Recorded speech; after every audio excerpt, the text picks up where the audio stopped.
Oh, can't resist. Ta-da! You're using it? Yeah. It's got multiple colors. And it's got the rubber tip on the end. Oh, yes.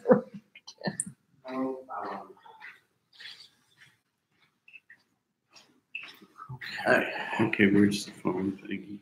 You scroll down the top and it's There. Hello. Oh,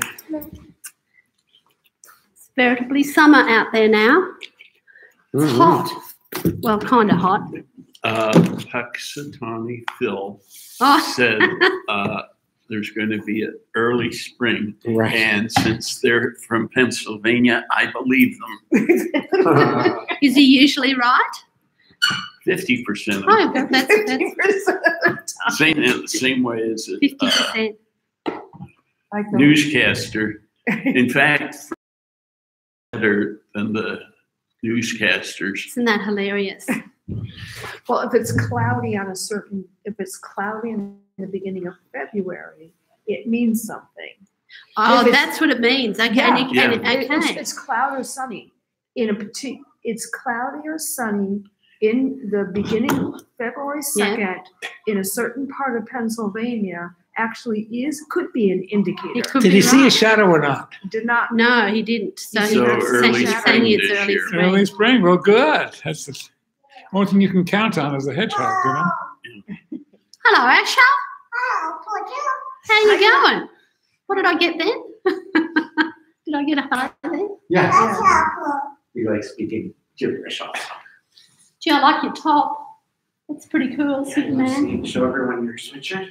Yeah. Who is it? Superman. Are you going to fly? Or just play with your tablet? Oh, he's very good with his tablet. Gonna play with his dad. Hello, Debbie. How are you? Here's Debbie. Hello, Deb. No, I see Purdue one up. Oh, they did. What did they play? Basketball. Oh, Yeah, I hear people are headed that way, and Yeah, they're all parked around our place. Is that for the basketball? Or is it? No, are they? Is there a basketball game today? Yes. Minnesota. Yeah, all kinds of cars in front of my house. Oh, And what time does the big game start tonight, the Super Bowl? 8, 9 p.m. something. Tonight? That's Six, nice. 6 something. No, Okay. well, it It- officially starts at 6. Then they have the hour pregame. And And then the then- coin toss that takes a half an hour. And Oh, the whole game takes it's just mind blowing to me. The Yeah, whole Yeah. not- thing. since the refs screwed up and messed up Drew's team, I don't care about it. I've got a son at home, Debbie, who loves Tom Brady, and I know you're not supposed to say that, but he loves Tom Brady, so it's on in the daytime back home. So there's an entire embargo. No one's allowed to even text James. He's going to work. He's going to somehow get through the whole of the work day without anyone telling him who's won the Super Bowl. He's taped it. He's getting home. Woe betide if anyone tells him. well, good afternoon, everyone. We are shifting our focus in this class away from some of the religious and ritual practices and more into some of the philosophies and beliefs. We discussed a little bit on our session on LGBTQ issues, same-sex marriage, those sort of things. So this session, which is on abortion, will follow the same sort of idea. We will follow what is the biblical understanding, what is the Jewish interpretation.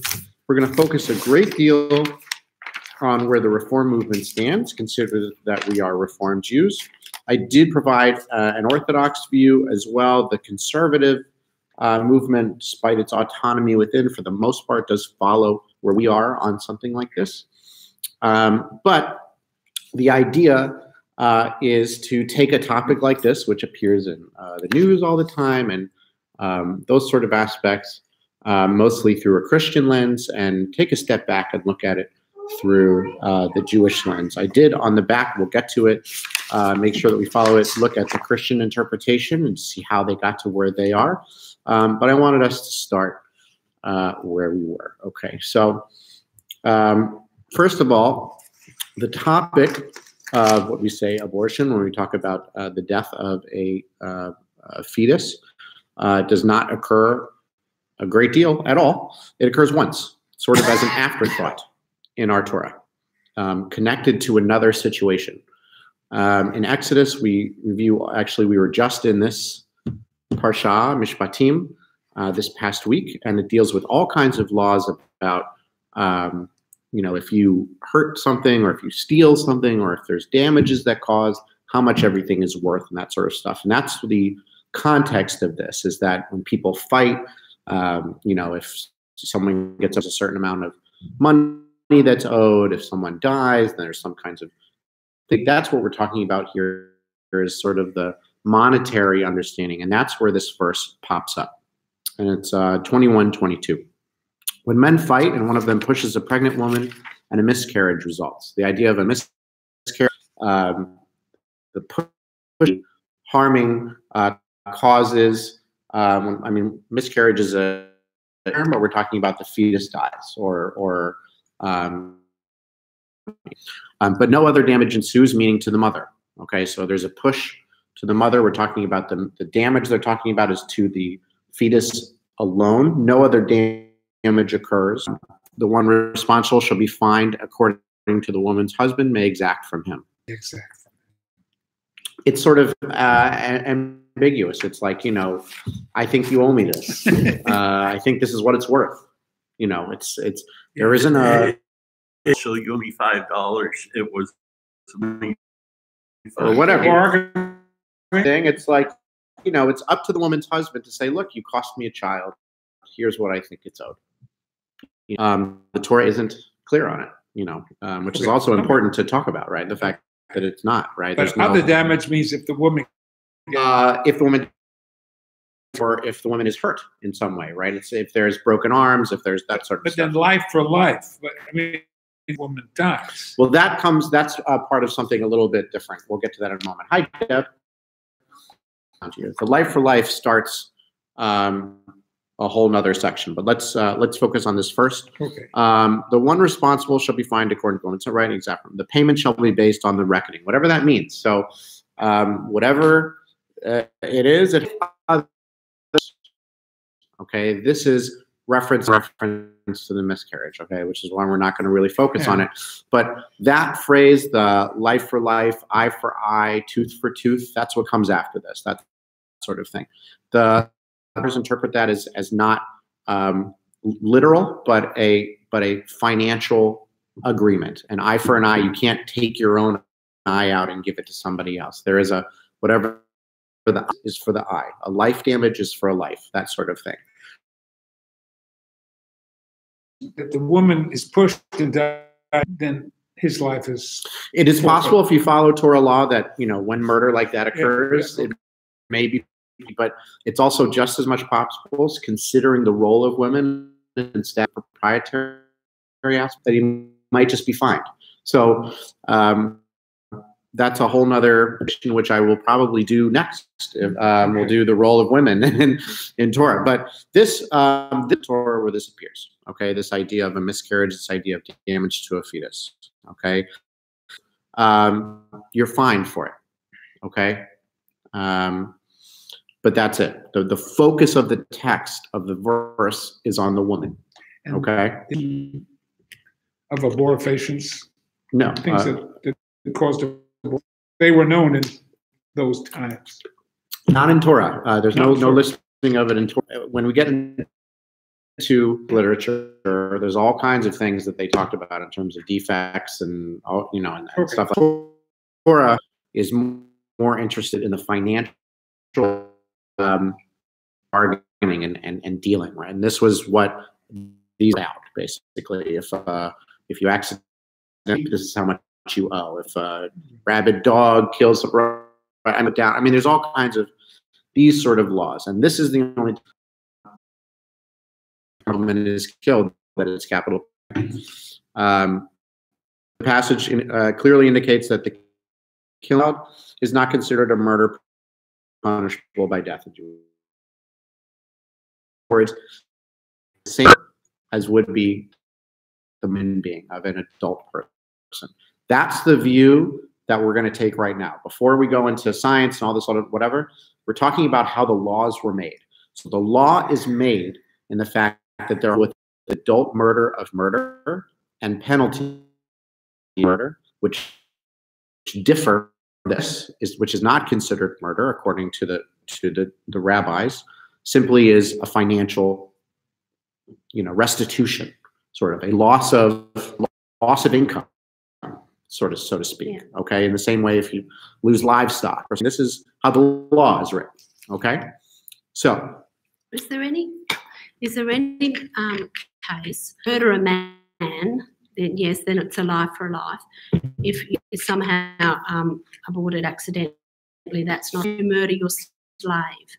Yes. Is that still a murder? As a matter of fact, in this parsha, they talk about if you beat a slave, your slave, it might be considered murder, it might not be.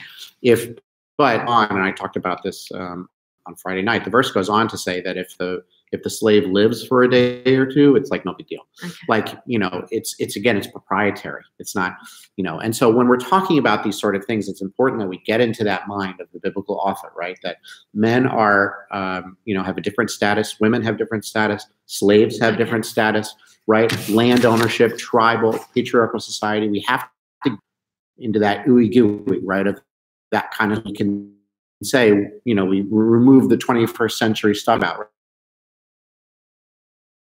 Pick this apart from the beginning, because that's how the reform responses are built. Okay, part of it is on scientific understanding and morality and ethics of the 21st century, but a lot is unpacking the law codes, the Torah and the rabbinic words, and trying to understand what they were coming from that authorship. Okay, so we move to highlight this in terms of the Talmud. Just as a reminder, the Talmud is the rabbinic law code of the 5th century CE.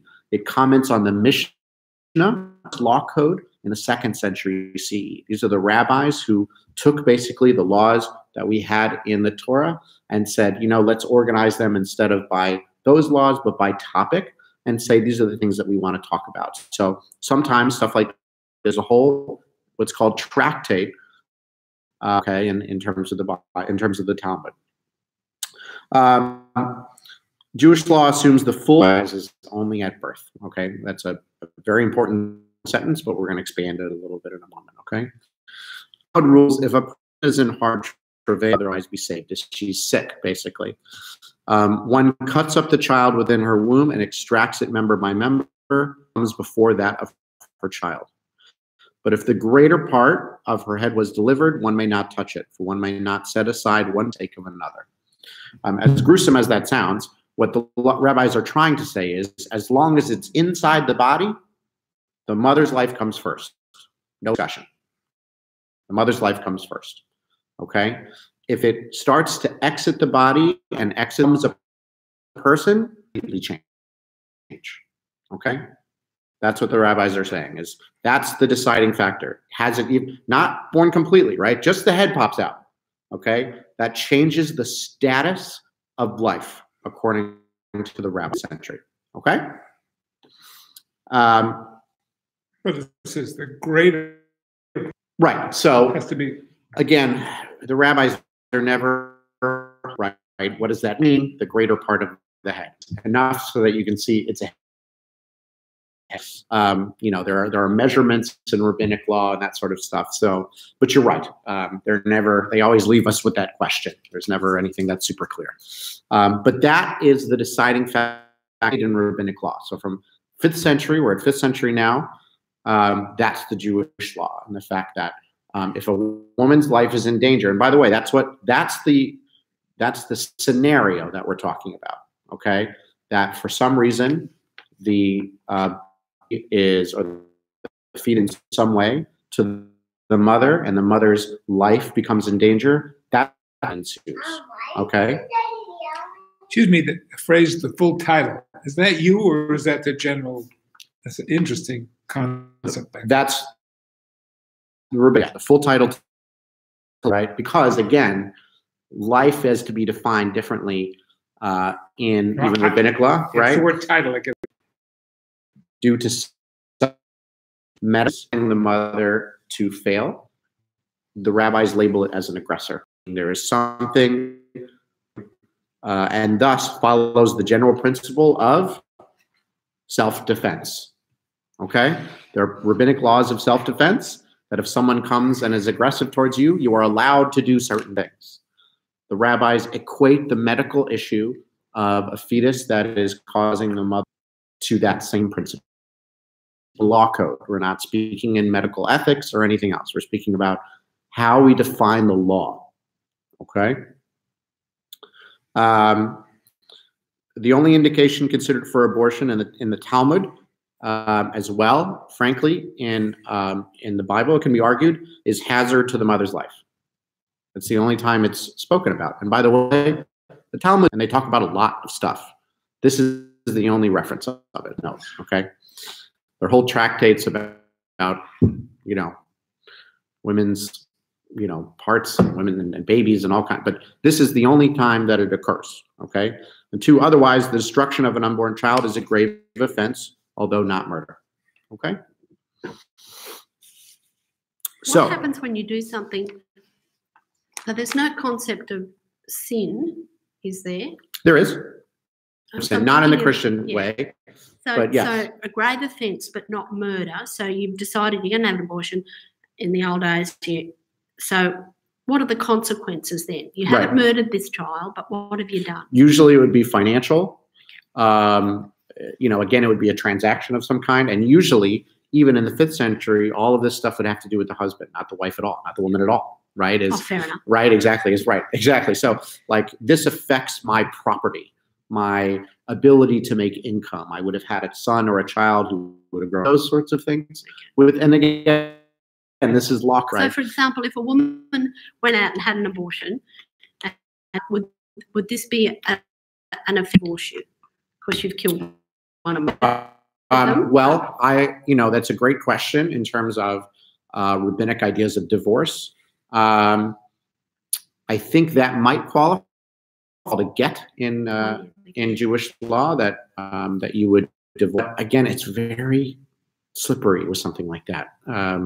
You know, you'd have to sit before all kinds of discussion to happen for it, and you know, yeah, but you can. There's like a, you know, the biblical idea with Job. You can always have more. So let's read wonderful translation in these. Opinions of the Talmud and majority. Somewhat born, legal classification changes. It is a life, and it's completely different. Yes. Excuse my ignorance. The time between the Mishnah and the Talmud. Sure. Mishnah is 2nd century CE. Talmud comments on the Mishnah, and it's 5th century CE. About 300 years later. Where was the Mishnah written? So the Mishnah is diasporic, and then the Talmud is the Babylonian Talmud, and the Jerusalem Talmud. Mishnah is the original code. And you say it was From the written diaspora, in the diaspora. in the where? Probably in Babylonian area. Babylonia as well. Yeah. Okay. So where most of the Jews were living at the time. Okay. Yeah. Now, in the New Testament, they keep talking about the law all the time. Totally different. That's totally different. They- The law of the Torah. Sure. And other stuff that they bring into the table. No, they ignore rabbinic law. This, on the other hand, the Mishnah and the Talmud. I don't do these. Okay. So now we move to a little bit more in the discussion, okay, where they bring, who was a 10th century French commentator and makes a commentary on the entire Torah. He also comments on the entire Talmud. Okay, he is a very well-known commentator, and his words hold a great deal of. Someone want to read, however, Rashi, B. Sanhedrin, meaning Babylonian Talmud Trashern B. Deb, please. However, Rashi v. Sanhedrin 72b, where the law of the destruction from the Mishnah Oholos. Oholos, to explain why the child must be spared if it puts forth that maybe if it does not. Explanation cited in later discussions is of some relevance to our problem. He says that as long as it's into the air of the world, it is not considered a nephesh, and therefore may be slain to save the mother. From this we might conclude fetus or infant, considered a being necessary, be destroyed. And so, in this case, the permission is given only to save the mother. Thank you, Deb. So Rashi takes a look at the same text that we're looking at in the 10th century and adds his own questions, his own commentary, saying this is specifically what it's saying. Okay, so what Rashi says, he goes, okay, we read this in the Mishnah, but what he says is he adds something else, that the body of the fetus goes of the world. Before this, it doesn't classify this, uses the word nefesh, okay, soul, okay, understanding that. Remember, before in the Talmud, we're talking about it's an aggressor and it's in pursuit, law-coded murder. Rashi is talking about if something has a soul. Rashi is saying it takes in that breath into the air of the world, it does not yet have a soul, and therefore is not considered okay, and maybe, if necessary, destroyed, if necessary, only to save the mother. It is not something that can just be destroyed with no reason. Again, we are talking about the levels here. The mother's life is higher than that of an unborn fetus, because the unborn fetus, according to Rashi, is not yet a nefesh. The mother is. It's not subject to the laws of capital punishment of murder. Okay, everyone with us so far? Great. The discussion continues to continue. Okay, there's still more to talk about. All right, it's never easy. Okay, I'll take this big one. All right. Still, Rashi, by his explanation, raises the possibility too strict about saving an unborn child. In fact, there is some conformity with this point of view in the law codified in Chosen Mishpot 423, that if a man happens to strike and the child is destroyed, he has to pay money damages for the harm of the mother and the loss of the child. But why should he not be guilty of a capital crime having killed the child? The question that we're asking today. Evidently, one would conclude that the child in a sense that killing it would be a capital crime. Joshua Falk, 16 in his commentary Miras Enoyim of Chosen Mishpot, end of his section 8 of Rashi, and says, is within the body of the mother, and maybe though it is alive, for every fetus that does not come out or has not come out and is not described as a nephew. He proves this from the case of the man who strikes and destroys her unborn child. The man was not deemed a murderer if the fetus were considered a nefesh. Surely, in Arakim 7a, this is another Talmudic tractate, condemned to be smitten in front of her body so that the child would die before she was executed. This, too, would indicate that no capital crime is committed in the slaying of unborn children. However, the cases stated above are mitigated by various arguments, of course, given in the literature, and the actual law is that the fetus may not be destroyed, as is seen from the following. The Talmud in Sanhedrin 57b gives the opinion of Rabbi Ishmael Henoch, a non-idolatrous, non-Jew, destroy a crime. The Tosafot 33 Talmud, that a Jew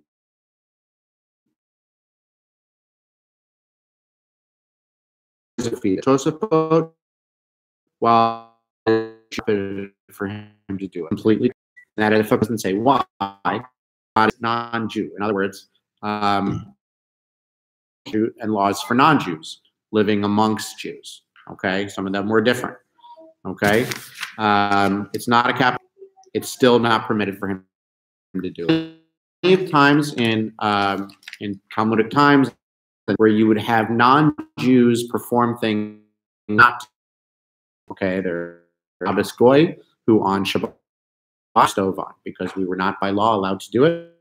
In the same way, they're saying, says, yeah, but you can't hire a non-Jew to do this. Okay? Get around it that way. It's not that simple. Okay? Still good? Still with me? So clearly someone tried to get around it that way. Right. There. I mean, laws are written for a reason, right? Right. Exactly. Okay. Okay. Next paragraph. Ombudsman has held social and family matters. We feel that this pattern of tradition until the most recent generation has demonstrated a liberal approach to abortion and has definitely permitted it in the case of any danger to the life of the mother. That danger may be physical or psychological. When this occurs at any time during the pregnancy, we would not hesitate to permit an abortion. This would also include cases of incest and rape if the mother wishes to have an abortion. A very important paragraph in Reform Responsa. Before, we were talking about an aggressor in terms of the fetus, in terms of physical harm only.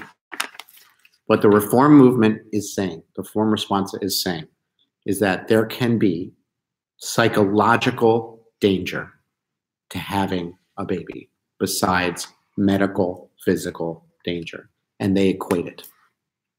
That's a big step, okay?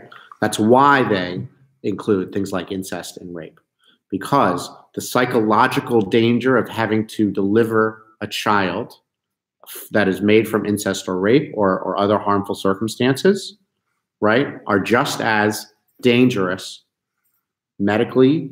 They equate it in terms of the reform movement.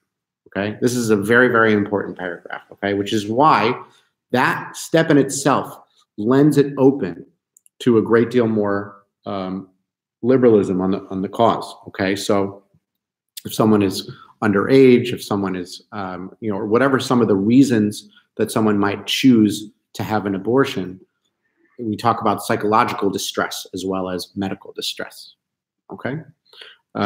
So yeah. Through the centuries, in wars and situation and occupations, if women were raped by the aggressor and she survives, but she is now pregnant, she still can't, even though this is not kosher or she still is not allowed to abort early. She is. That's what this is saying. She is. But that's us. I'm talking about centuries ago when they were just talking about. Oh, well, hard to say. We weren't there. We don't have a lot of historical records of it, right? Of things like the Crusades and the Inquisition and those sort of things. But my guess is that mostly they would rule against it. They would say probably not. But again, it would probably sit before a Beit Din and they'd have to decide. It was probably case by case. But that's a really good question. I don't have the answers to that in terms of what were some of the historical findings of the rulings of when there was that sort of thing. There's a lot of historical stuff about mass slaying, so what to do with orphans when their parents are killed and that sort of stuff. I haven't read a great deal of history on that in terms of those aspects. But my guess is they would follow the original rulings, right? Shulchan Aruch sort of stuff, meaning that unless it was medically dangerous, they would have it come to term. Yeah. Then again, then it would be the status of the child and the marriage. I mean, it'd be all kinds of, there's all kinds of problems with that. Right. That scenario. The child then would not. Well, the child would be Jewish because it came out of the mother. His mother. Right. But the woman would not be married. There'd be all kinds of issues with that. But no, I can't give you a short answer on that. I apologize. Yeah. All All right. So as we continue, our next paragraph. 20th century medicine has brought a greater understanding of the fetus, and it is now possible to discover major problems in the fetus quite early in the pregnancy. Some genetic defects can be discovered shortly after conception, and more research will make such techniques widely available. It is, of course, equally true that modern medicine has presented ways of keeping babies with very serious problems alive, frequently in a vegetative state, which brings great misery to the family involved. Such problems as those caused by Tay-Sachs and other degenerate or permanent conditions which seriously endanger the life of the child and potentially the mental health of the mother are indications for permitting an abortion. Okay, pretty clear. All right, we're talking about now, we can now thankfully take tests to see if there's genetic diseases such as Tay-Sachs and things like that, which, by the way, there are diseases, many diseases, which cause the baby to die months or a year or whatever it is afterwards, and it comes out. The reform movement is focused on the psychological damage that would cause to the family, to the mother. In the same way, we go back to the idea that just as it would cause medical, physical harm inside, it might cause psychological harm to see the baby that is disformed or deformed or die, or that sort of thing. That's what they're saying here. Okay. Third paragraph here. Oh, let me get this one. Too many names. We agree with the traditional authority that abortion should be approached cautiously throughout the life of the fetus. Most authorities would be hesitant during the first 40 years of the fetus's life. This comes from these tractates, as well as Shulchan Aruch, Beit Shlomo, Hoshen Mishpat, Joseph Trani, Responsa Macharit, Weinberg. No. In other words, 5th century all the way up to like 17th century. Okay? Even the strict Untorman, I don't know what that means, permits non-Jews to perform abortions within 40-day periods. Hi, how are you? Come on in. I'm not sure what they mean by Unterman. But in other words, even the strictest rules, right? If it's within 40 days from the 5th century to the 17th century, or maybe even later, it's permitted. Okay. All right, last paragraph here on this particular responsa. From 40 days until 27 weeks, the fetus possesses some status, but its future remains doubtful, as we are not sure of its viability. We must therefore be more certain of our grounds still limited. It is clear from all of this that traditional authorities would be most lenient with abortions within the first 40 days. After that time, there is a difference of opinion. Those within the broadest range of permissibility permit abortion at any time before birth, if there is a serious danger to the health of the mother or the child. We would be in agreement with that liberal stance. We do not encourage abortion nor favor it for trivial reasons or sanction it on demand. So that's an important clarification, okay? Yes, the reform movement, based on the laws from the 5th century, agree that if there's serious danger, mental, psychological, emotional, or physical, to the health of the mother or to the child, they would sanction it. The rabbis are split on after the 40 days. It becomes a harder discussion, but the first 40 days seems to be a little bit more liberal.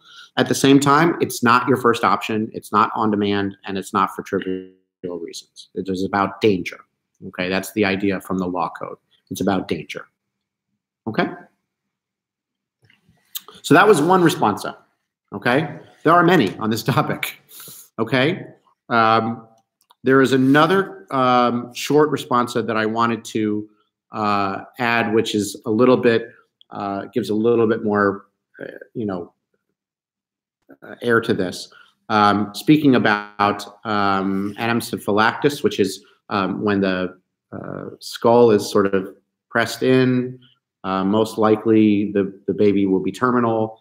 Or have defects, that sort of stuff. So the question came to a rabbi in Oak Park, and they sent it to the CCR responsive committee and asked, okay, we found out that this baby has this defect. Can it be aborted? to which the rabbi said, it may be the fetus may be aborted under certain circumstances. The principal consideration, however, should be the condition of the mother and any danger, psychological or physical, which this fetus may pose. Some mothers may opt to carry the fetus to full term, as they may not feel that the diagnosis is absolutely reliable, although it is generally considered so. Our feeling about when abortion is permitted is summarized in the fairly full responsum, which we just read. We are willing to permit abortion in the first trimester along with the traditional authorities, and would permit it later for serious reasons. If the fetus is brought to term, it would be considered a person. This status is attained as soon as the child has left the womb. See these. Such an infant possesses all the rights of a human being, although its lifespan may be doubtful. That has been the traditional attitude towards all newborn infants. We're talking about in Judaism. This infant cannot survive for long. After it is clinically dead, vital organs may be taken for transplantation, provided, of course, that the parents agree to this and that other legal procedures have been followed. The human dignity of this child must be preserved as if any other infant. Okay, again, after the child is born, totally different story. Okay, even if the child doesn't survive long with this, once it's born, it's treated that way. It's not treated as something to be thrown away. Once it's born, you make that choice. There are certain things after it has died that you can do with it. Okay? Questions? Yeah. So, my understanding was that when a Jew dies, organ transplant is not okay because the body should be whole in burial. This is saying, and this brings just the question I've always had: why can an infant donate but an adult cannot? So you're speaking about an Orthodox rule of no organ transplant. Reform Judaism permits organ transplant at any time. Okay. The reason why is because we have removed the idea of resurrection of the dead. The idea that when the Messianic age comes, according to Orthodoxy, the full body must be there to rise up from the dead and walk towards Jerusalem. Reform Judaism has removed that view, meaning we do not believe in the resurrection of the dead. So we believe that life should be given instead. So we permit and encourage organ transplant and organ donation. So the same, what they're saying here is the fetus at that point is no longer a fetus, it's a baby. The baby, just like any other life, when it dies, this is what you should do. You know, and it says considering, you know, the law of the state, the law of the permission of the parents, but the idea is this is what it should do. This is what you should do, right? Reform Judaism is big on making sure that life is preserved, nefesh b'nefesh, and you know, pikuach nefesh, and all that sort of stuff. The idea that the preservation of life overrules the idea that perhaps one day you'll stand up in your grave and walk to Jerusalem. Okay, good question. So I wanted to give an Orthodox view. Again, the conservatives are sort of with us on this, and the Orthodox. And again, you can see the only major sort of schism in terms of liberal progressive Judaism is the add of the psychological aspect. Okay, and we'll see that from an Orthodox view. Okay, I wanted us to read this here. An Orthodox view, we know that the fetus is not considered quote unquote alive as someone who has been born. We've seen this, and again, they're using the same text that we've been using. Okay, but neither is it simply a mass of flesh without a soul. Indeed, the sages of the Talmud tell us the following: quote, a lamp is lit for the unborn child above its head, and with it the child peers and sees from one end of the world to the other. There are no days in which a person experiences more bliss than the days in the mother's womb. While there, the child is taught the entire Torah, but as soon as he emerges, an angel strikes him on the mouth, causing the child to forget the entire Torah. So two things. One, very sort of mystical and, you know, fun. The second thing is they disagree with Rashi. Rashi, the 10th century, who said it's not a nefesh until you are born. They're saying it does have a soul in the womb. Okay? It continues. Although the Talmud is not necessarily referring to the physical fetus, but rather to its soul, this passage lets us know that the fetus is already somewhat linked to its soul. So in other words, the soul doesn't enter the body necessarily in the womb. So we're starting to get, they're a little confusing. But the idea is it has a soul, but the soul's not in it yet. right? It's got a soul waiting for it, right? And so if it's born, the soul goes in, okay? If not, it doesn't, and that provides the legal ability. And when it goes in? Yes, when most of the head comes out. Oh, okay. Yeah. So they slip it right in there. Okay. Under which circumstances would abortion be permitted according to the Orthodox view? For one, if a pregnant woman's life is endangered, unless the pregnancy is terminated, quote, her life takes precedence over the fetus's life. Okay. The sages of the Mishnah add, if, however, the majority of the fetus emerged, we may not touch it, for we do not push aside a life in place for another life. In other words, we all agree on this part. We all agree on this part. Okay. They continue. Why may the unborn baby be sacrificed to save the mother? Maimonides, this is 13th century Spain, explains that the fetus has the law of a rodef, a pursuer, one who is pursuing another with the intent to kill, whose life may be taken in order to save the would-be. It is thus permitted to abort the fetus surgically or through medication, since the fetus is seen as an active threat onto the mother's life. In other words, the aggressor theory. Okay, he calls it a rodef, a pursuant, a pursuer. Okay, someone want to take the next paragraph?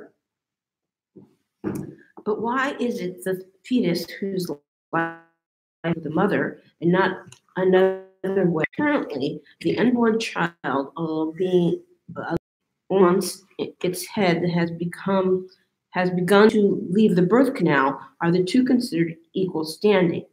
To what extent is the fetus considered a daughter to the mother? Danger. Is it danger to the mother? Is experiencing psychological or emotional suffering, as this is very sensitive and a nuanced area.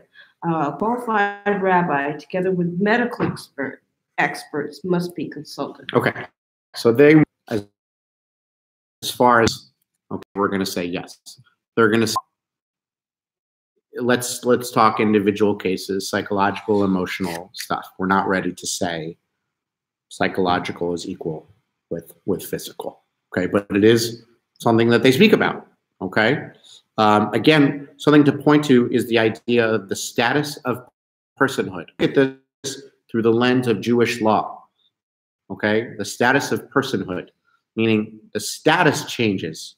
Right, forget the soul and the flying and whatever it is.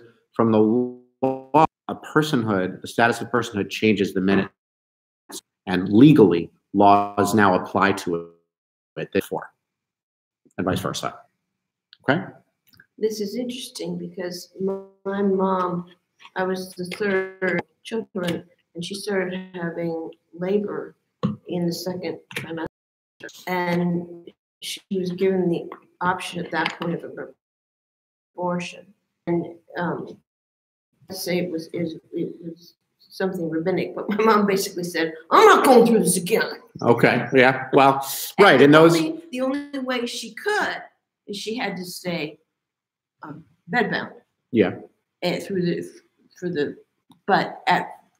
in the same situation where they're talking here, a woman could not stay and take care of the duties, so it would have endangered her life.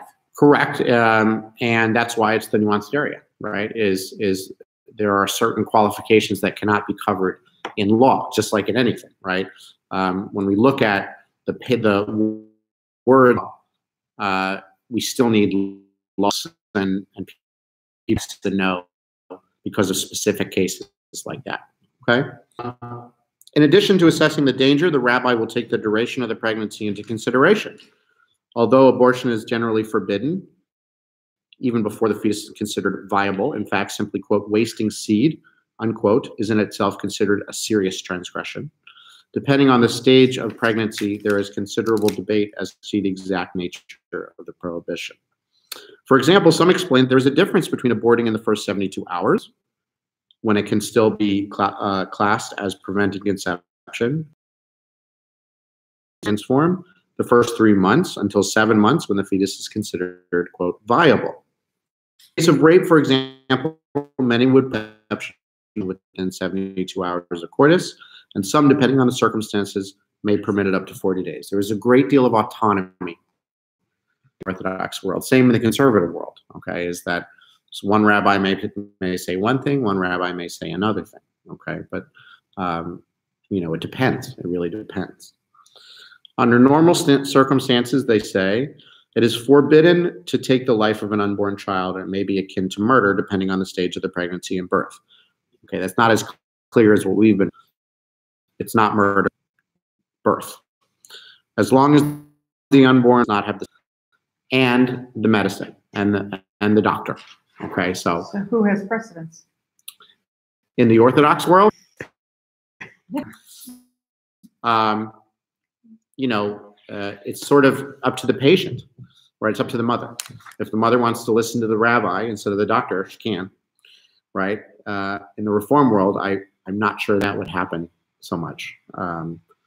But the status of the rabbi in Orthodoxy far transcends the rabbi in any other movement, right? So, you know, you just have to consult and get the answer that you think is, you know, all of this adds some subjectivity to it all, right? Is because you can decide, you know, who's right and who's wrong. But that's the idea, okay? So and those, by the way, are shortened explanations. By the way, there is no reference in here that the husband has a say in this decision, that it is the mother's decision in consultation. Correct. The reason why is because the fetus is the pursuer of the mother, meaning your life is in danger, so you make the decision. Right. Yeah, but you're right. It doesn't say consult the husband. Thank goodness, right? But that's correct. You know, it is about your own nefesh, your own life that you are to preserve, and so those laws apply to you, not to the marriage laws. Okay. Whereas biblical marriage, it would absolutely be simply in the hands of the, you know, the husband who owns the wife, that sort of thing. We've moved past that. Yes. Hopefully we've moved past that, right? That is the sort of responsa on abortion in general. Okay, I encourage you always to look more into it and read the full responsums and look more in terms of the discussion. There's pages and pages and reports and books and all kinds of things on it, okay? But that's the basic idea here, okay? I did want to give you the URJ, at the time it was called the UAHC, Resolution on Reproductive Rights, the Union for Reform Judaism, at the time the Union of American Hebrew Congregations, and it still does this today, creates resolutions where it says this is where we stand on an issue, so that you know where the reform movement stands on an issue. This was a reaffirmation from the one in 1981, and this was adopted in 1989. So someone want to read, I don't know, one? Affirm our unwavering commitment to the protection and preservation of the reproductive rights of women. Pledge our presence and support wherever, whenever, and for however long our goal may require it at the federal, state, and local levels of government. Further, we affirm our commitment to work in coalition with compatible pro-choice groups, especially the Religious Coalition for Abortion Rights, for the attainment of our common goal. Great. Okay. We endorse the 1973 United States Supreme Court decision of Roe v. Wade and deplore all attempts, legislative, judicial, to dismantle it. Okay. Support non-restrictive federal and state funding of reproductive services, including abortion and non-restrictive private insurer coverage. Support minors' access to reproductive health services, including contraceptives and abortion, unrestricted by parental notification, parental permission, or court order requirements. Somebody else want to read number 5? We support the use of public hospitals and clinics, however defined, for the performance of abortions, with unrestricted access and funding for women who need it. Affirm the right of health professionals, those publicly employed and those in private practice, to provide reproductive service counselling and advice, including information about family planning, contraception and abortion, and to perform abortions. Oppose the criminalisation of either the health professionals who perform or assisted abortions, or the women who receive them, and affirm the obligation of local governments to protect physically the clients, staff and premises of reproductive care facilities against the actions of anti-choice persons and groups. Wonderful. Okay, that's where we stand. Further, this is some other stuff. We applaud Canada. We want the Constituents Act, and we urge UAC congregations to work towards doing this on a local level. Okay, we still stand by that today. All right. I wanted to also talk about why not in Israel. This is really fascinating, right? Is abortion legal in Israel? Yes, it is. All Israeli women seeking to terminate a pregnancy and have it paid for through state health insurance must appear before the Beit Din, the 3-person committee. But in practice, nearly all requests are granted. There are no laws limiting when an abortion can be performed, and a woman whose request is denied by the committee can still seek an abortion at a private clinic. In other words, if the Beit Din says no, that just means the state's not going to pay for it. You can still do it at a private clinic. Estimates are that about half of abortions performed in Israel are done in private clinics. Makes sense, considering the Beit Din is probably Orthodox Jews. As of 2014, abortions were paid for entirely by the state for women aged 20 to 33, and subsidized abortions were granted for those outside that age range. Quite different, okay, So and pretty if you want amazing. an abortion in Israel, you go to your doctor. The doctor says yes, but then you've got to go. You got to go sit between 3 rabbis, 3 Orthodox rabbis, and argue the case. Now, Unless you say no, I'll just go to a private clinic. and you can say no. I And don't. most people would do that. Well, I would say Orthodox Jews would probably sit before the Orthodox clinic. Secular Jews would probably say, I'm good. I'm going to go to the private clinic. Yep. Yeah.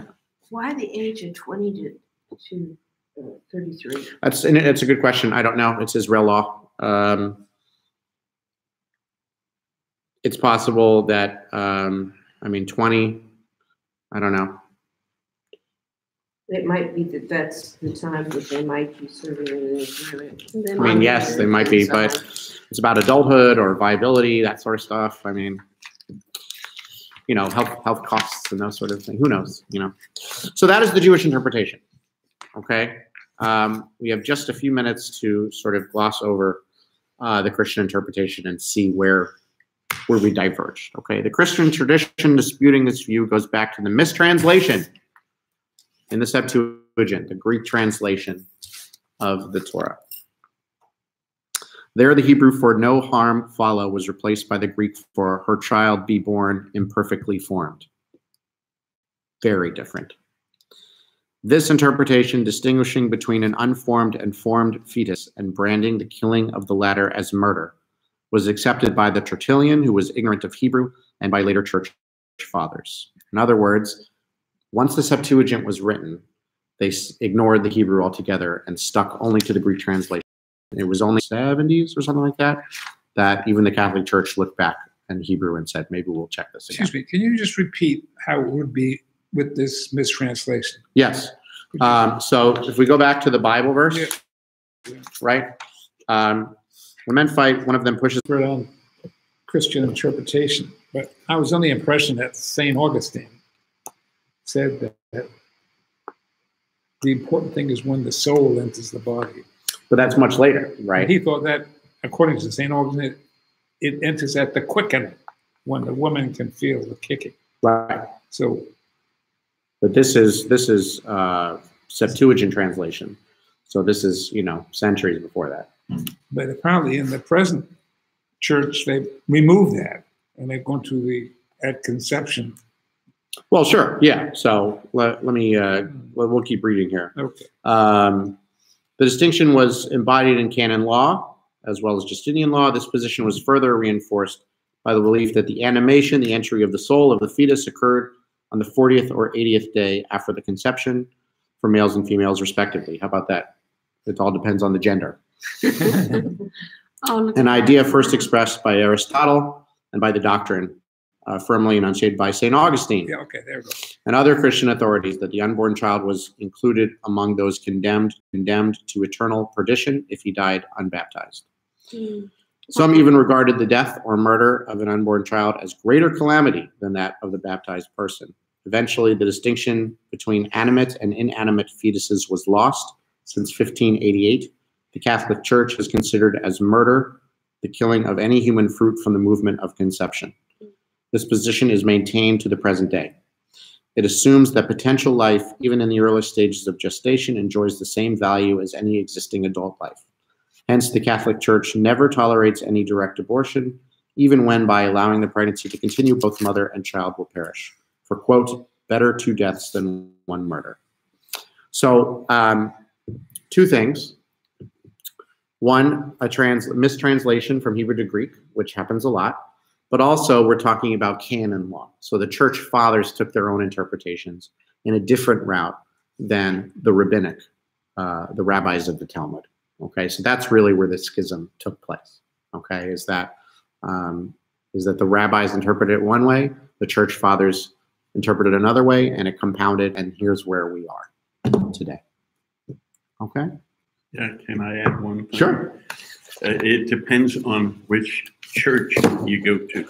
Well, sure. If it's you're not Catholic, it's open to hundreds of different interpretations. Correct. Right. We'll stick to the Catholic law because we can say that's the big one, right? Yeah. But you're right. But in all the denominations, I'm sure they vary. But again, a great deal of these come out of canon law and out of the church fathers, and so there's a great deal of that sort of stuff. Okay. I have an answer to the 8 questions as well. Great. So abortions were all healthcare in Israel is subsidized by the state. So part of it just the way this is written. It wasn't until 2014 that Israel would pay for abortions for 2030. Oh. Prior to that, if you were 19 or younger or 40 or older, it was subsidized. So this is saying 2014 anyway. But it's free forever. Thank you. If you get the approval of Beit Din or the private clinic. Right. Thank you. Thank you, dear. Why the number is 2033? I can answer that question. Oh. Because they thought they subsidized maternity leave and childcare.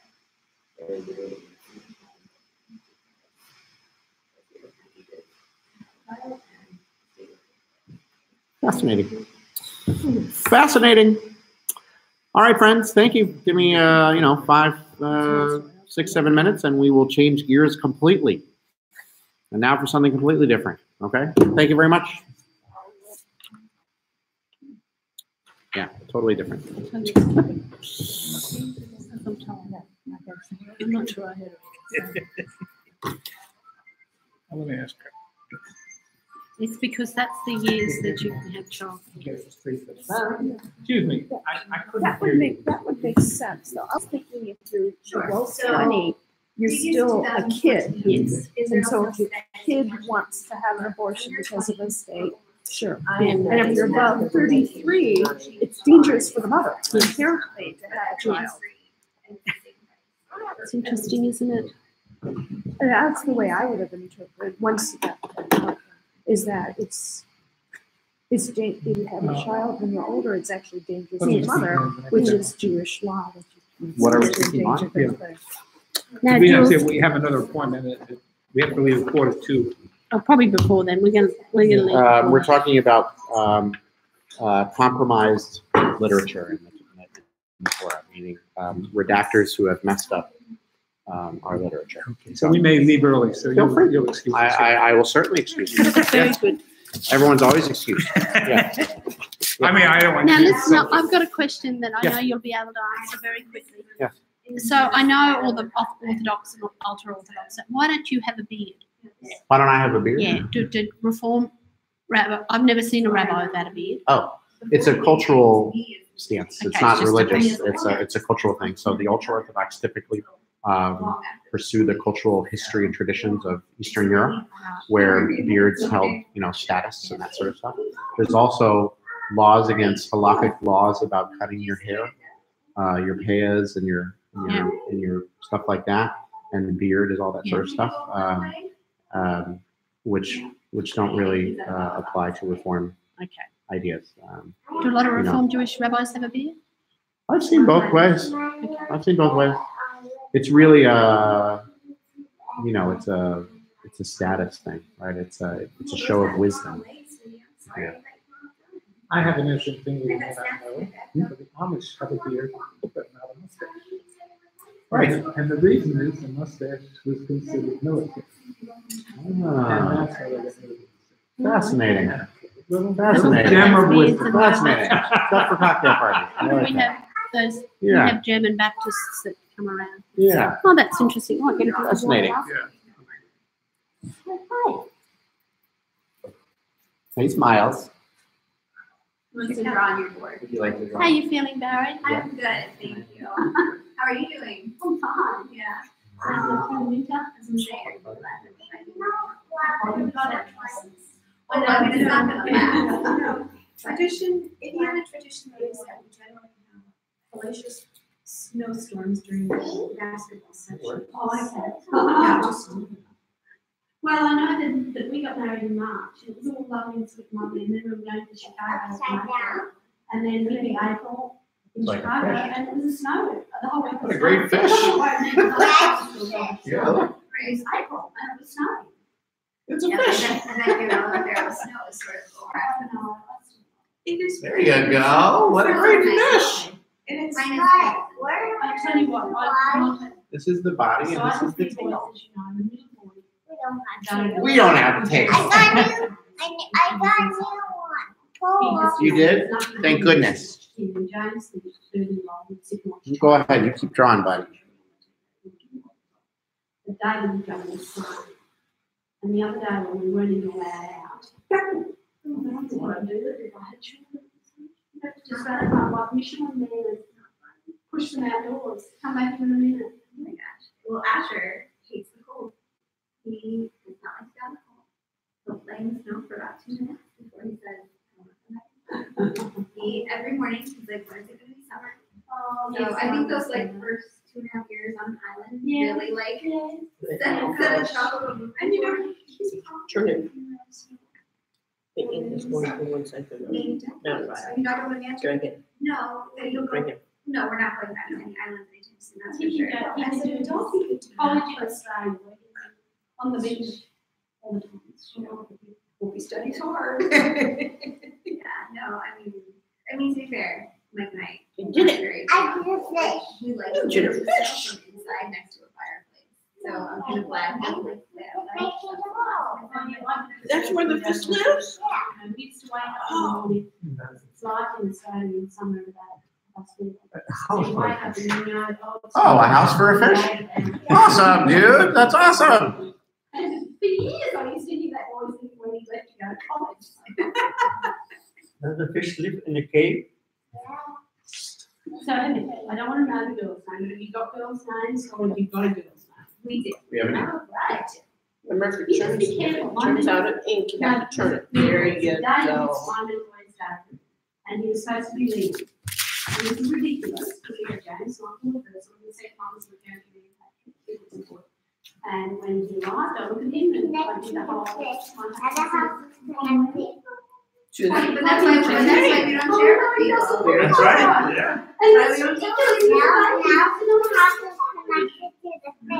Yes, it is. Put one thing out. See if you look like it. It's done. You're funny.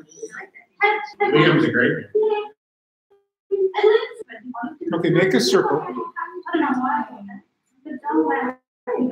Good, make a circle. Nice. So just have another. Okay, now make a boy's face with his nose and his eyes and his mouth. Ina? Well, it doesn't have that, but real fish does. Yeah, but let's talk about people. Can you make a person's face? Can you make your face? I know. Okay, James is 2 and David arrived. you the black one. How important is it to be able to be able to do the first night she's driving? I'm feeding David at 2 in the morning. and then- Just make it head first. She's in the sky, it's No, not on the face. Make a new one. running down, ready to play with the baby. Yeah. We'll see how that happens. Okay, put his eyes in. Put the eyes in. I feel that I'm so excited. Okay, put the eyes in. Maybe not yet. It's gonna take time for Yeah. him to be, everybody. And the nose. And make him smile. Okay, give him some hair. Right. That's not. You see me doing his dance. That's a good fish, Jules. Okay, now give him some ears. That's a good fish Yeah, for a little boy. He made my face. Do I just step back and say? And give him a little Maybe on your. tie, okay? Because the place is. I It's very good. It's very good. Good job, buddy. What a great face, dude. And you might go to the doctor's office. Have you, I love this. Eyes, nose, mouth, forehead, hair, ears, neck. Yeah. Is he happy or sad? He's sad? He's happy. Okay. All right, Mr. Asher, we gotta get going, okay? Yeah, we go. He's sad? Oh, okay. Nice seeing you. Oh, those his tears? As well. Yeah. You know, we like it when you bond with us. I put my son in front of a screen for an hour and Well, every once in a while, my wife says, that sounds like an interesting class. And so she wants to come. Isn't that cool? She deals with this all day, every day, and still thinks it's interesting. Not good.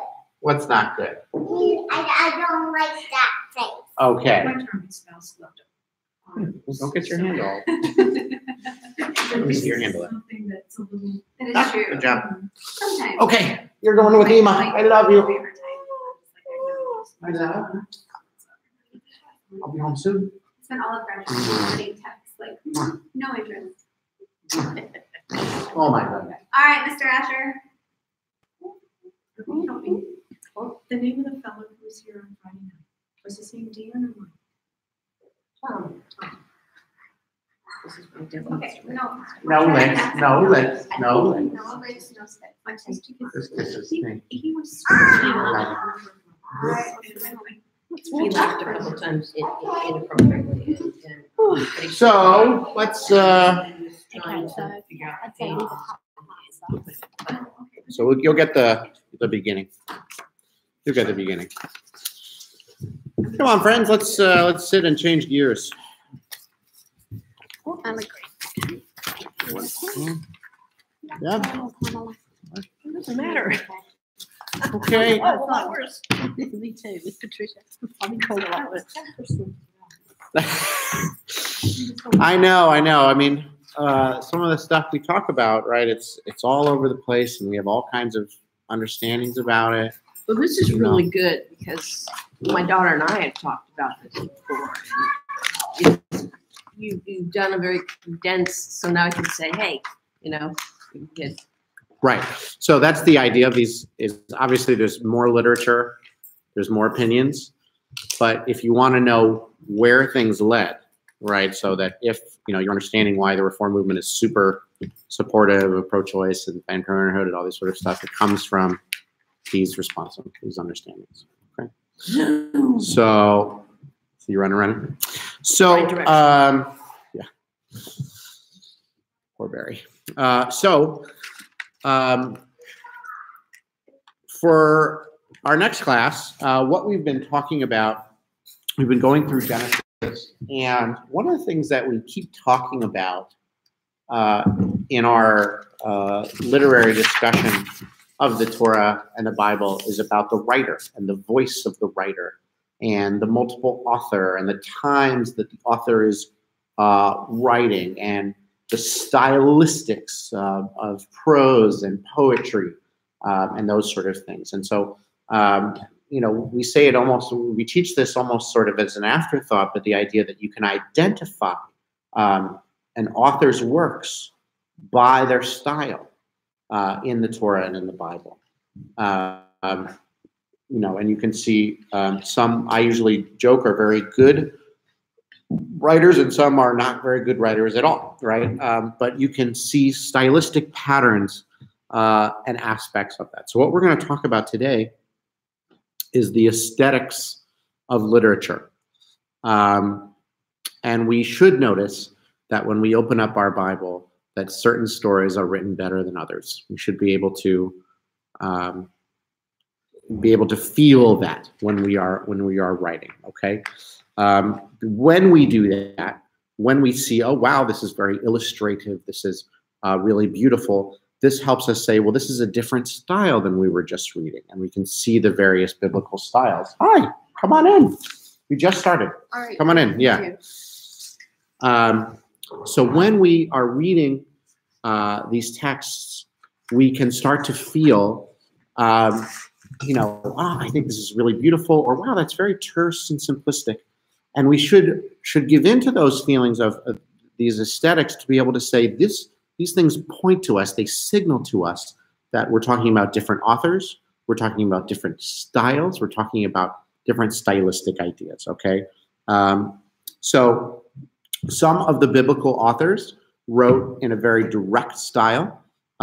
They weren't looking for anything except to get the story on paper. There was a reason for the story, and it needed to get there. Okay, when we looked at, for instance, last year, the 3 stories of the Rockwater stories, or the 3 sister wife stories, the first one was always very terse, very short, right? Who, what, when, where, why. As they expanded, they started to get a little bit more illustrative and more sort of stuff like different authors have different styles, right? Different times that they live in, different things they're trying to get across, okay? Others engage in what we call ironic flourishes, okay? Allegorical imagery or humor. Yes, there are parts of our Bible that are very funny if you can read it correctly, okay? But this all stems to this all points to, rather, the conversation of what we call the cultural repertoire, okay? The factors that impact us as authors, right? The idiomatic expressions that we use, the things that we care about, the things that our generation focus on, and we understand that reader of that generation would focus on, okay? We keep coming back to this example, but it's always such a good example. And the fact that when you read Shakespeare, you need someone to help you read Shakespeare because it exists in a different cultural repertoire. The idiomatic expressions that Shakespeare uses are not the ones that we use, and vice versa. We need to interpret them, okay? The humor, right, that a reader of that time would get are different, perhaps, than the humor that we would get today. The same is true for biblical authorship, okay? So we have to get into that mind, and at the same time, when we're doing that, we should allow ourselves to say, wait a minute, this sounds different than the verses I read before. This is a different author and a different idea, a different agenda, okay? And we're going to talk about the idea of what we call compromised literature, okay? Because along with the idea of, I'm going to ignore my son's fish here, along with the ideas of multiple authorships, okay, with authors, okay, you also have the redactors, okay? The redactors are editors who come in relatively late in the game, post-exilic, after the destruction of the temple, and try to put together these stories in a way so that you have these stories together, so that you weave them together with what we call the ideological overlay. In other words, it starts to tie it all together and make sense. Okay, now what that means is that there are stories that were written in Proto-Genesis that were not necessarily as obvious as a connection to some of these other stories. The redactor comes in and fixes that problem for us, okay? There's a great example for us here, okay? And we talk about this example a lot because it's one of my favorites, okay? This is Genesis 28, 10 through 19, what we call Jacob's staircase, okay? Or incorrectly translated Jacob's ladder, okay? This story most likely was either a Near Eastern legend that was imported and then changed, or it was an original beautiful story, but either way, it's been compromised, it's been redacted, it's been changed, and not for the better, at least in my opinion. When you say suffer, you mean it's not as good as it should be? It's not as good as it should be, okay? We don't get to see the beauty of what it could be, could have been, or maybe or the beauty of what it was. Excuse me. So, someone want to read this first paragraph, Genesis 28, 10 through 19, just that first paragraph. Sure, great. Jacob left Beersheba and set out for Haran.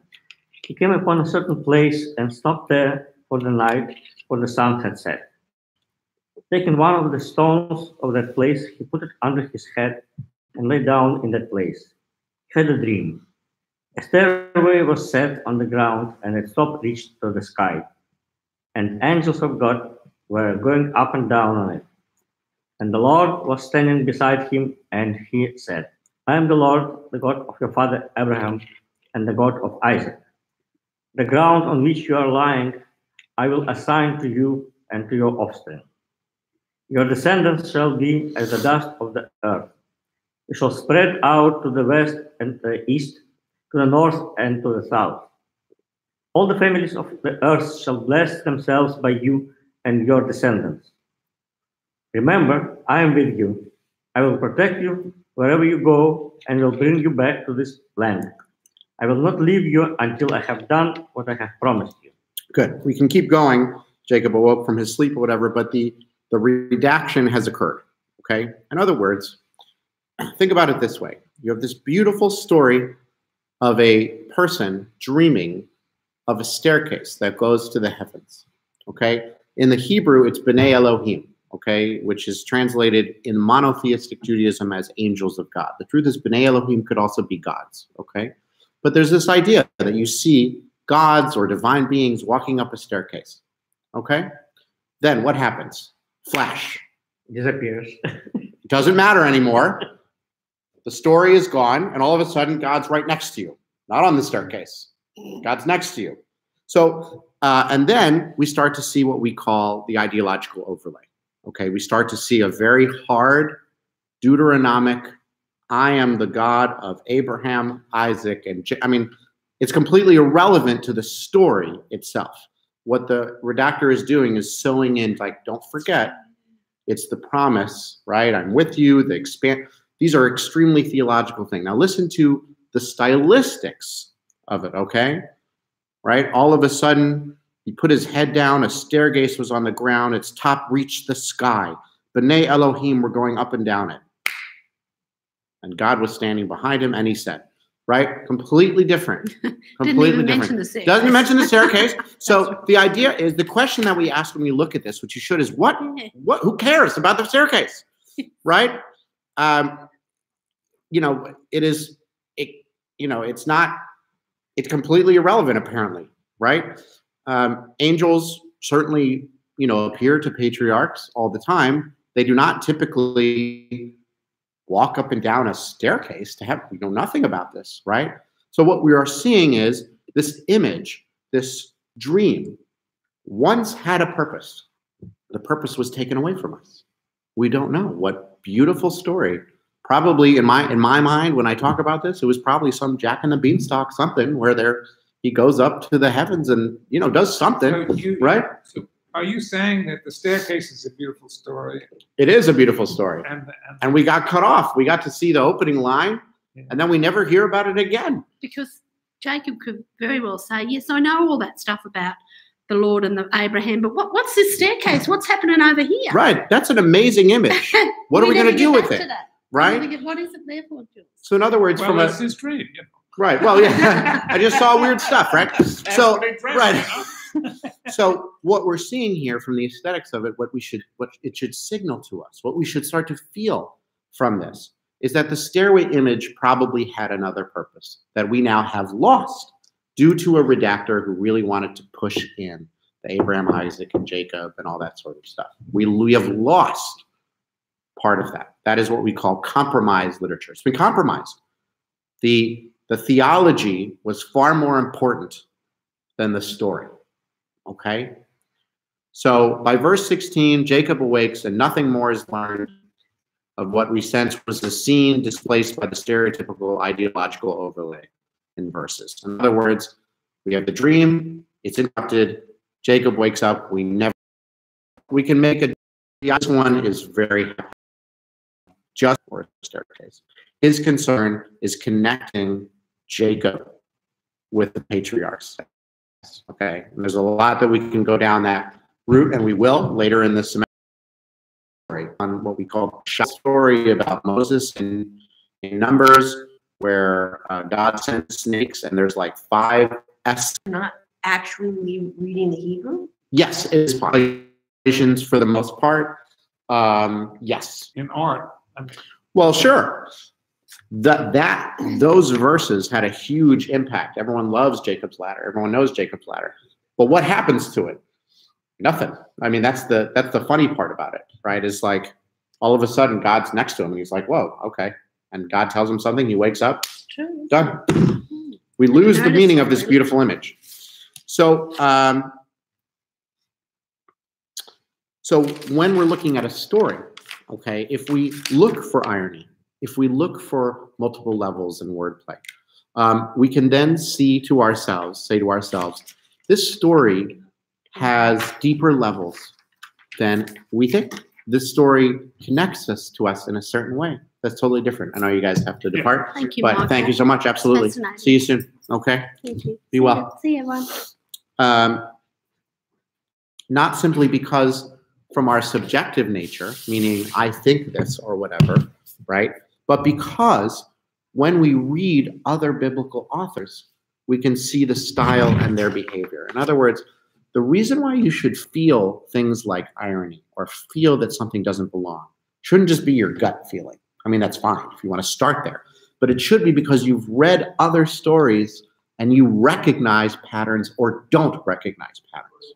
That's what should get you there. Other biblical authors use that kind of irony. You should say, I've seen that kind of irony before, right? I've seen that kind of writing style before, okay? Is that why I have the whenever the Torah is written or read, or you're doing Bible study, sometimes you think you're disconnected. We're going this direction, and suddenly we're going that direction. You're like, oh, and then you're going that direction, and you're like, how do they connect? Okay. So yes, I mean, a short answer to that is yes. But you know, in Torah stories, the once it's redacted and canonized and everything, the idea is to get you where you need to go. Sometimes stylistically, sometimes not.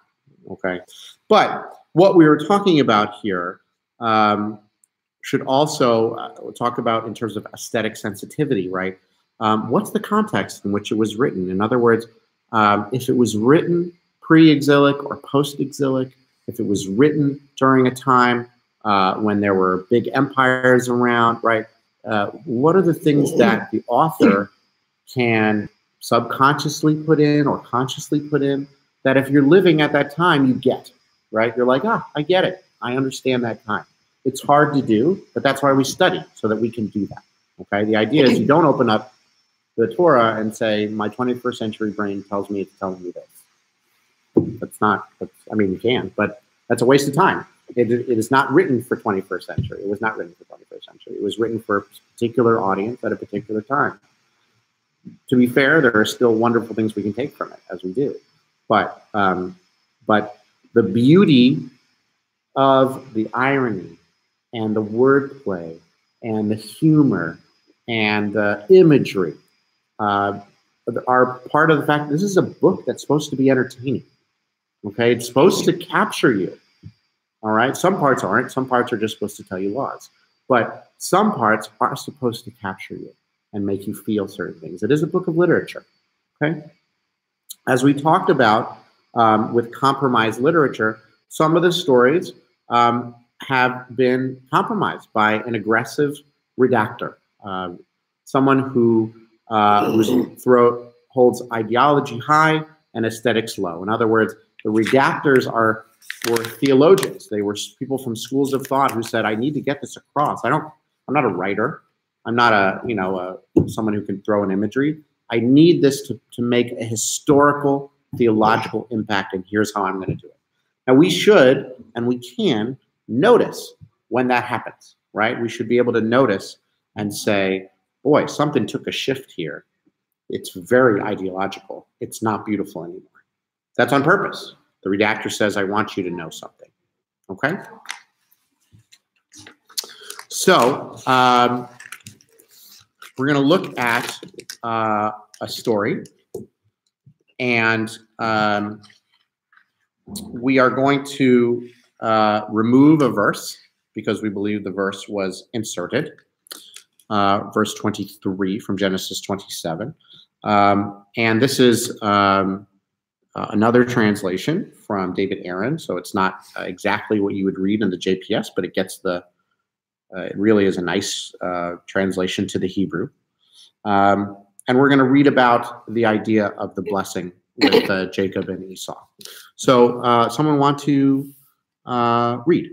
Isaac had grown old. Deb, please.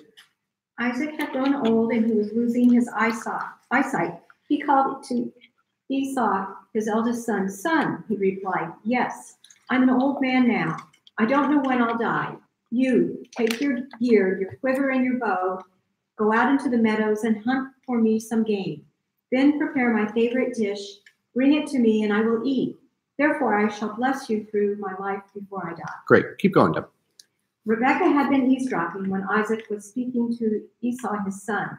When Esau left for the meadows to hunt game to bring back, Rebekah told her son Jacob as follows, look, I overheard your father speaking with Esau, your brother, saying, bring me game and prepare my favorite dish, and I will eat, and then I will bless you in the presence of Yahweh before I die. Now listen, my son, to what I say, exactly what I command you, she said. Go out to the flocks and take from there 2 fine kids.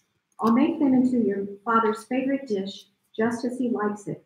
You will then serve it to your father, and he will eat it, whereupon he will bless you before he dies. Okay, so that's the scheme, okay? That's the plan, okay? Is Esau is the older brother. He's supposed to get the blessing, right?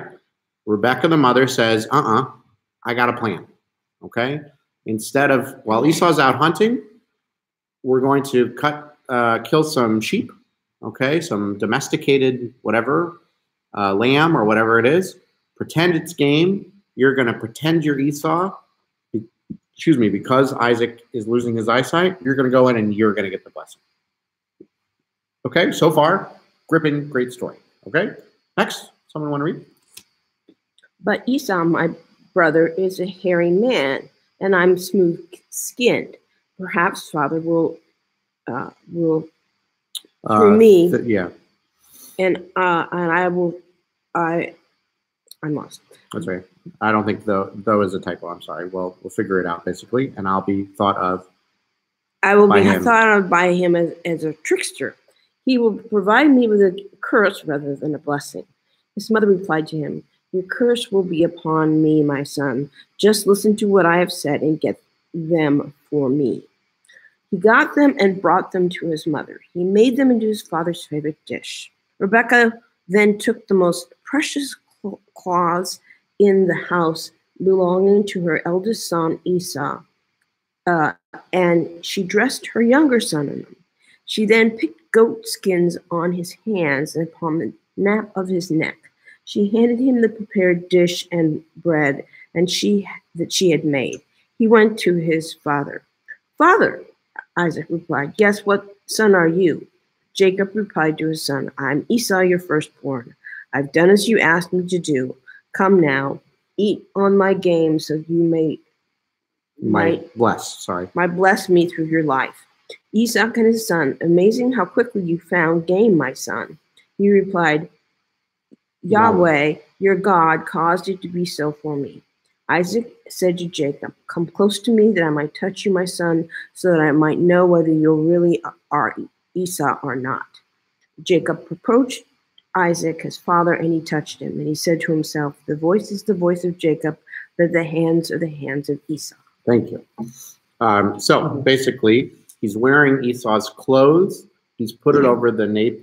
She's put it over the nape of his neck so that he smells Esau. Okay. How quickly you found that game when I sent you out to go hunting. Wow, good for you.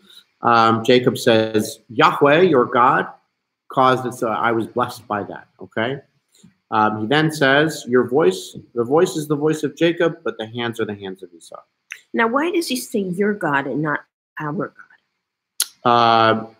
That is a theological understanding because he has not been blessed yet. So Isaac is with God. At this point, Jacob and Esau don't know which God is, which son is going to be the one that is their God as well. He then replied, "You are my son Esau." He replied, "I am," meaning Jacob. So he responded, "Well, then serve me. I'll eat of my son's game that I might bless you through my life." He served him, he ate, he served wine, he drank. Isaac, his father, then said to him, "Come to me and kiss me, my son." He went up to him and kissed him, and he inhaled the scent of his clothing and blessed him, saying, "Ah, the scent of my son is like the scent of the meadow, that Yahweh has blessed." Okay? Really beautiful and, interesting literature. Okay? You've got a scheme, you've got a conversation and things like that. Okay? Yeah, a little bit morally suspicious, I would say. Right. And we're going to get to that. Okay? Very suspicious. 5 times in the narrative, Isaac questions who's standing before him. Okay? Now, this makes what we should feel is that the story pivots off the fact that Jacob isn't fooling anybody. Okay? The author leaves this subtle. And given Isaac's response to later in the chapter, one might believe that Isaac is a victim rather than a co-conspirator. Okay, if you read verses later, Isaac was seized. Who was it then that hunted game and brought it to me? Oh my goodness. When Esau confronts him, okay, but if we read that part, you might say, oh my God, poor Isaac, he was tricked, he was duped, okay? But the climax of Isaac's alleged uncertainty to the son's identity, the server's identity, is expressed in one glorious verse. The voice is the voice of Jacob, but the hands are the hands of Esau. Beautiful, beautiful verse, okay? Logic demands that Esau would not appear before his father using his brother's voice, if that were even possible, basically. I can't imitate my brother's voice. I don't think he can imitate mine, right? So, nor is the substitute meal of domestic sheep sensible when game is expected. In other words, this isn't a particularly good ruse, okay? A son, even if our father, even if his eyesight is gone, recognizes the voices different of his sons, okay? And also, if you've been eating things your whole life, you understand how meat is different for a domesticated lamb versus wild whatever, okay? Even if it's in stew or whatever, right? This doesn't particularly work. The verses then do not signal confusion on Isaac's part. Rather, through them, the storyteller suggests the character's awareness. If we get into the mind, right, he's sort of playing along with this, if you read it that way, okay? This subtle sort of, as you said, this is way too suspicious. There's too much stuff, right? But he transfers the responsibility for his complicit behavior to God. And when he calls for the most intimate telling of tests, a kiss, right? The two men face to face can't fool one another. But Isaac says instead, again, with the beauty of this, okay? I don't know why it's self-corrected to Medes, but the scent of my son is like the scent of the meadows that Yahweh has blessed. He doesn't say, this is it. You're definitely Esau, right? He plays along with this beautiful poetic sort of, the scent of my son is like the scent of the meadows that God has blessed, okay? The author construes the episode as engineered by God, Israel's God, okay? As Isaac sees it, God is sending Jacob for a reason.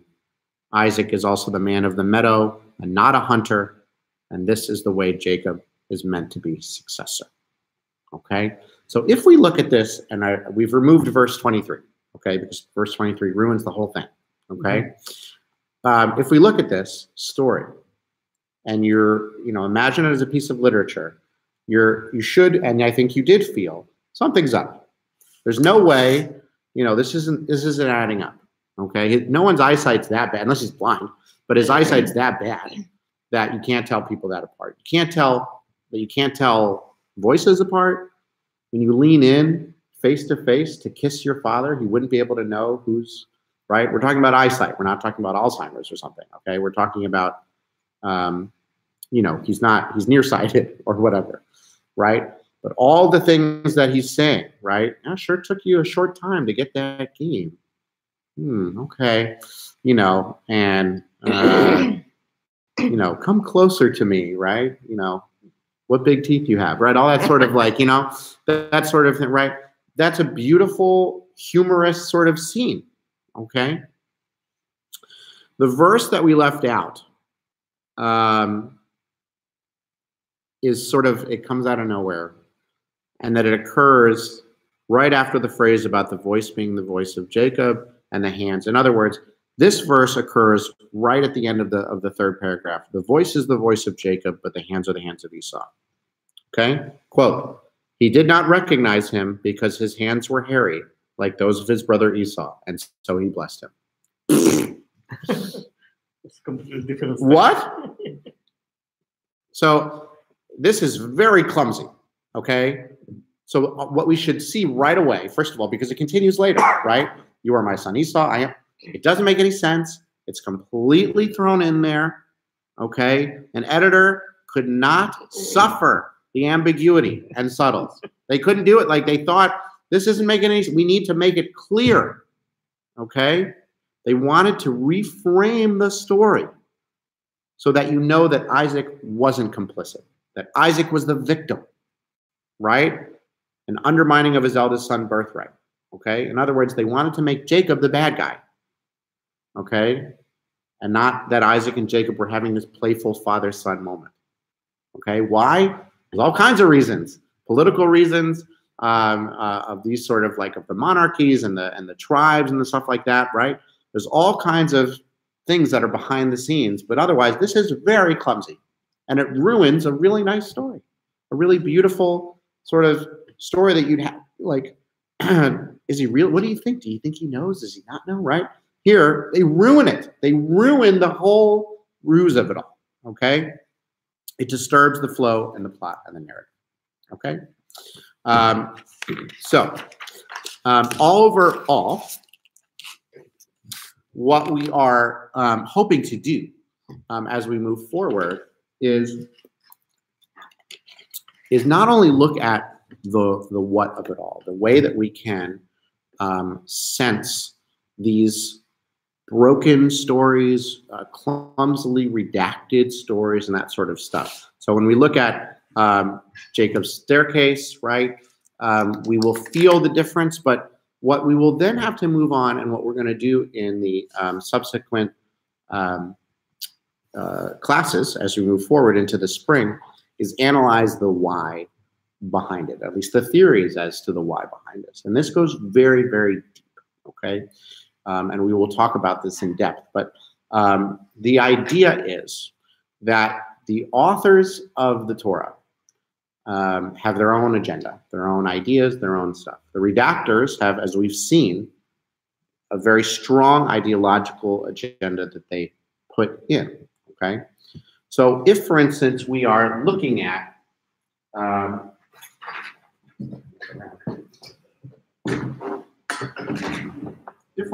stories, we say that some of the Torah stories were written circa 800 BCE, and some of them were written post 586 BCE. And then you've got redactors, and you've got canonizers who are all the way up to the 1st century CE. What's important is to be able to say, well, what was going on at this time? What happened after this, this is, depending on which theory you believe, was the time of the United Monarchy, okay? This is after the fall of Jerusalem, okay? Israel, so you've got the split kingdom. Israel is the north. Judah is the south. Israel falls in 722. And and Judah falls in 586, 587. Okay? Temple is destroyed here. Okay? So the other thing that we're going to need to really focus on is, if we look at before this, we're talking about what we've talked about in the last few sessions, right? Is what are you trying to do? You're trying to build history and a family, You're trying to build tribal understandings. You're trying to make things work, right? When you are getting into 800s and that sort of stuff, you know, what are we doing here? We're talking about the monarchies, or whether it's united or the end of the united monarchy. Israel feels differently than Judah does, okay, about certain things, but they're both writing things, okay? And eventually, after they all fall and they're the diaspora, you've got a bunch of Israel literature and Judah narrative, Judah literature, and we're trying to push those together, okay? So you're going to start to see things sort of squished together to sort of make work, okay? The names, remember the names of the characters have long-term ramifications, okay? Jacob, another word for it is Israel, right? The Jacob sons, right? Benjamin and Judah and all these other, right? There are the names of tribes, okay, that existed at the time. And we're going to go very in depth in terms of the tribal map and that sort of stuff, okay? We're going to go into that. Because, again, history is written by the victor, and so they want, you know, you'll see some of the northern characters, not so good. Some of the Judah characters, really good, and vice versa. Okay. We also have to remember what else is going on at this time. Okay. You have major aggressors such as Egypt, Assyria, Babylon, Persia. Okay. You have major, huge empires that conquer and trade, and your vassals and your whatever it is, that also have a great deal to do with the story. The metaphors for people, right? What does Egypt represent in the Exodus story? Is it Egypt itself?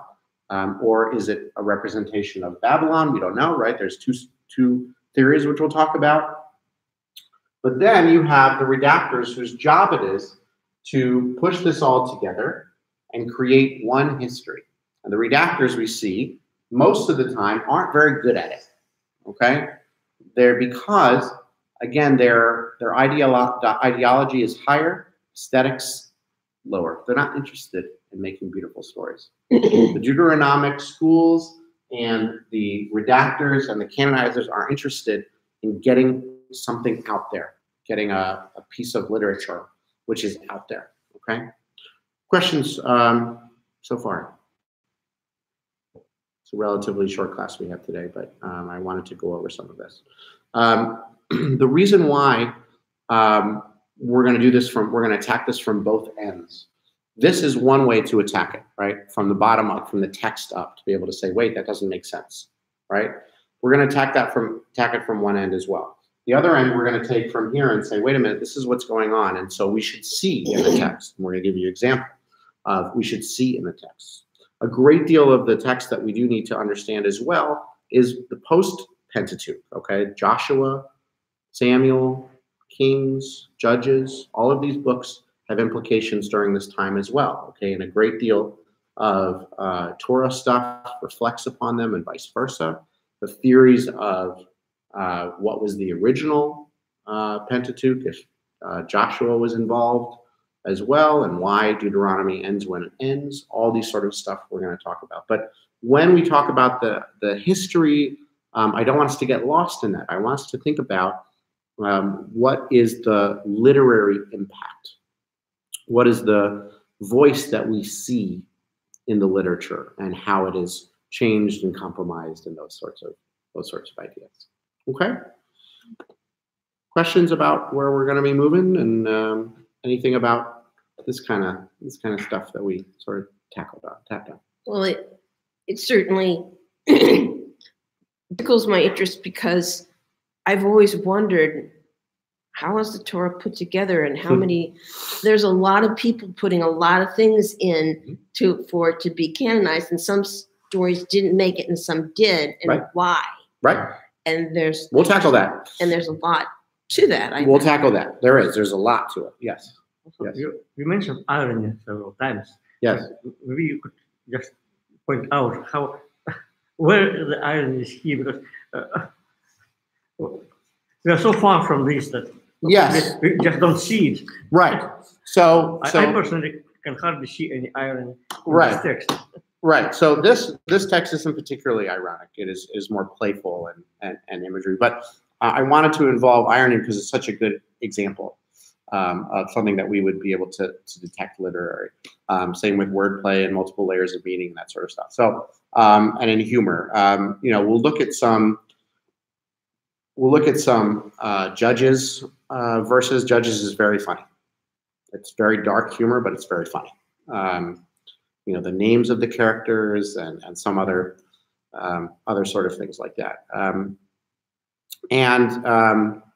But really what the goal is for us during this class as we've been going forward is to be able to look at a story that we've read 1,000 times and look at it differently and look at it from a literary criticism point of view and say, wait a minute, that doesn't, what happens if you remove a verse? What happens if you remove the poetry? What happens if you separate it and go back? I mean, there's all kinds of things that we can see that we don't necessarily see just by reading what we call the peshat, the whatever it is. You lose the meaning of it all, right? I mean, the example that I always give is if you read the book of Exodus and all the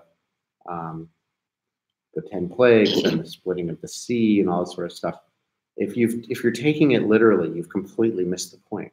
It is so over the top, in your face, like it's supposed to signal to you like, holy moly, like this is an allegory for something, right? If people are like, the sea actually, you're missing it. You're missing a literary gem, and there's lots of those sort of things, right? Where that if you look at this, that's not what the text is saying at all, right? But we've been taught for so long to take this in that way.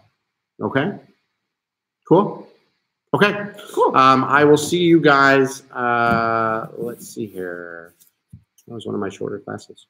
On the 17th, and I promised to go until 4:30. That's nice. Okay. We just went so fast. Are you watching this Super Bowl? No, I'm not.